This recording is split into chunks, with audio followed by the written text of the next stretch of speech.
A scathing report released Sunday by a Texas House committee investigating the Uvalde school shooting blamed multiple failures by those in positions of power, including nearly 400 law enforcers who converged on the scene, for not halting the massacre. The preliminary report describes systemic failures and egregious poor decision-making, how police disregarded department active shooter training, how the school district did not adhere fully to its safety plan, and how the shooter's family did not recognize warning signs before the rampage. With hindsight, we could say that Robb Elementary was not adequately prepared for the risk of a school shooter, Texas State Representative Dustin Burrows, the committee's chair, said at a news conference Sunday. The committee held closed-door meetings over the past month investigating the shooting that left 19 children and 2 teachers dead on May 24. Outrage skyrocketed over the response of authorities who waited more than an hour before breaching a 4th-grade classroom, even as terrified students dialed 911 for help.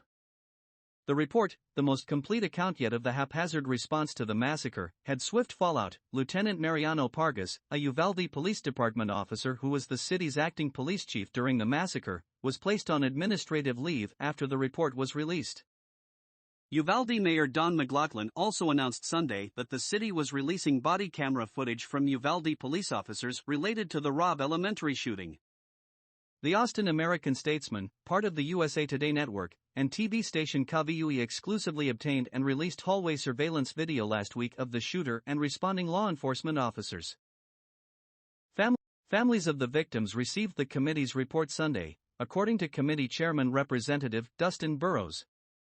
Regrettable culture of noncompliance by school personnel. What's in the report?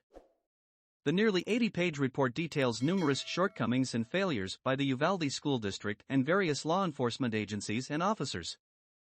The document details a regrettable culture of noncompliance by school personnel in propping doors open and circumventing locks.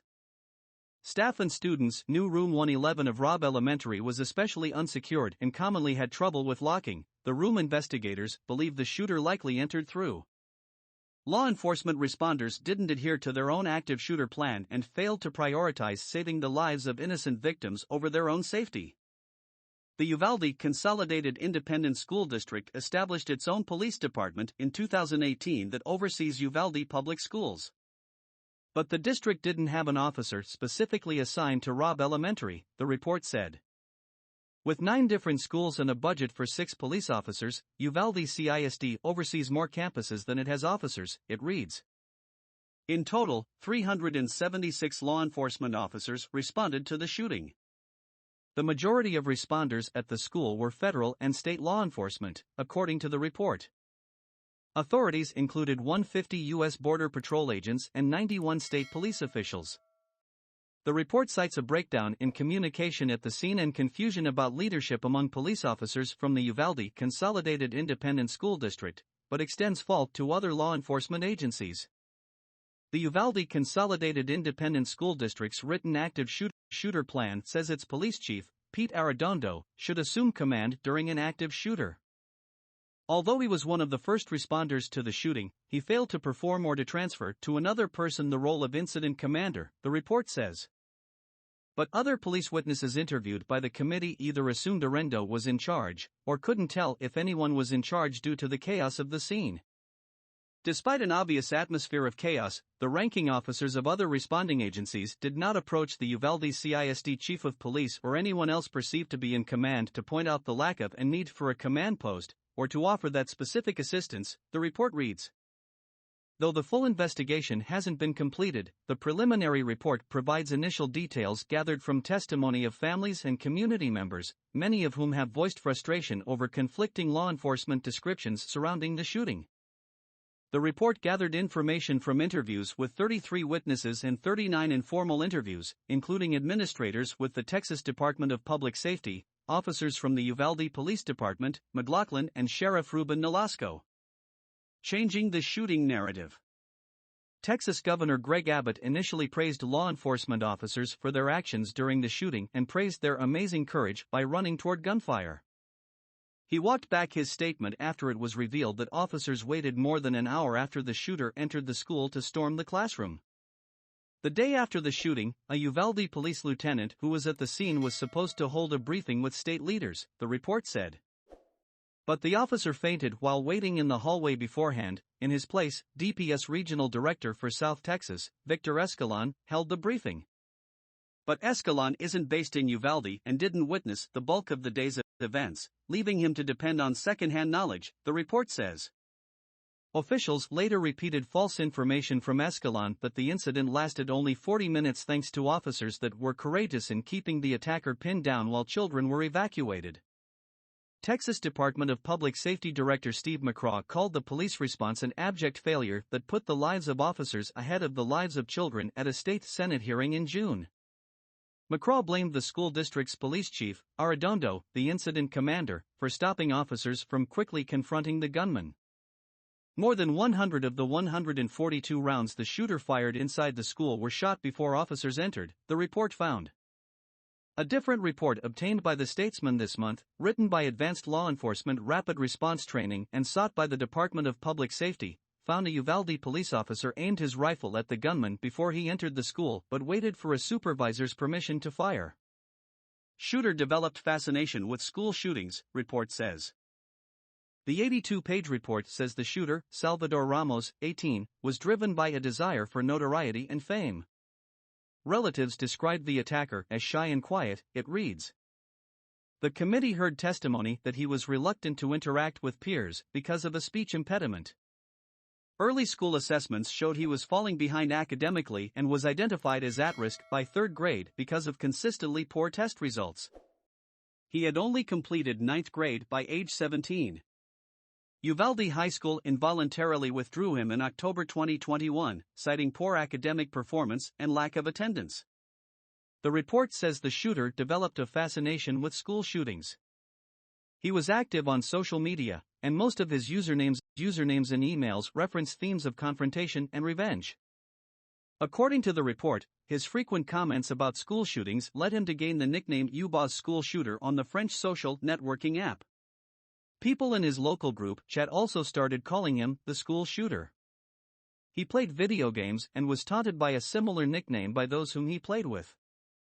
The FBI interviewed his ex-girlfriend, who said he was lonely, depressed, and constantly teased by friends who called him a school shooter. She said he told her repeatedly that he wouldn't live past 18 either because he would commit suicide or simply because he wouldn't live long, the report reads. What did the hallway video show? The video obtained by the Statesman and KVUE showed the delayed law enforcement response. In the video, officers walk back and forth in the hallway without entering or attempting to enter the classroom where the shooter was. Even after hearing at least 4 shots from the classrooms 45 minutes after police arrived, officers did not move to enter the room. They rushed into the classroom and killed the gunman an hour and 14 minutes after police arrived on the scene. Law enforcement experts who reviewed the video for the Statesman called police action disastrous and inexcusable.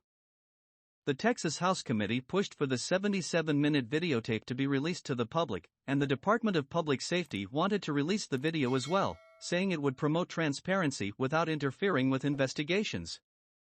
Uvalde County District Attorney Christina Mitchell Busby objected to releasing the video and instructed the DPS to keep it confidential as investigations continued. The video that the House Committee will make available to families and the public Sunday will not include footage of the gunman walking into the school and the view from the hallway of the gunman firing his way into the classrooms. The video the Statesman obtained includes that footage. Aftermath, reactions to the report's release. The city held off releasing police body camera footage at the district attorney's direction, McLaughlin said, adding, however, with the release of the school district's hallway video, we believe these body camera videos provide further, necessary context. The audio and video was edited to protect the victims, and the families of the shooting victims were given the opportunity to review the video, McLaughlin said. Family members of the victims in Uvalde received copies of the report Sunday before it was released to the public. It's a joke. They're a joke. They've got no business wearing a badge. None of them do, Vincent Salazar, grandfather of 11-year-old victim Layla Salazar, said of law enforcement officers on Sunday.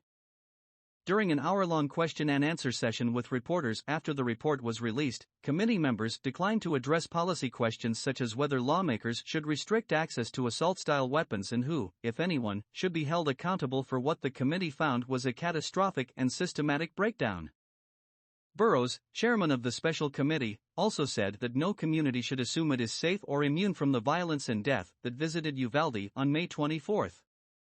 "I think some of the same systems that we found here that failed that day are across the entire state and country," Burrows said.